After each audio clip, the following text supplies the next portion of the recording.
God doesn't have and has never had an only begotten Son. Part 10.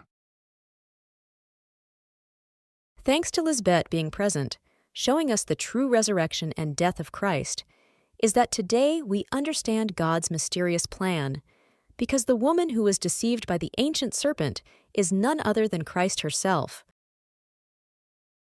The serpent is a figure of the enemy of man that doesn't want them to be saved by the woman, the celestial mother, because the Antichrist doesn't care about humanity.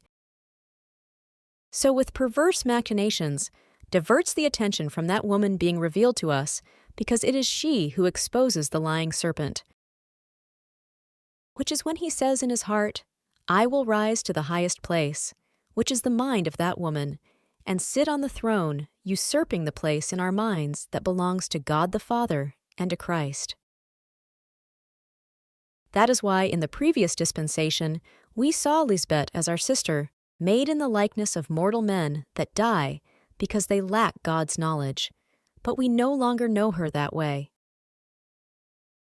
This can only be understood today thanks to Our Lady Christ Lisbet, because if we believe that a Christ from another era can save us, we are surely lost, because it is impossible for those of us who are alive today to have known the Christ of 2,000 years ago according to the flesh, since this implies having been with Christ in the days of her flesh centuries ago.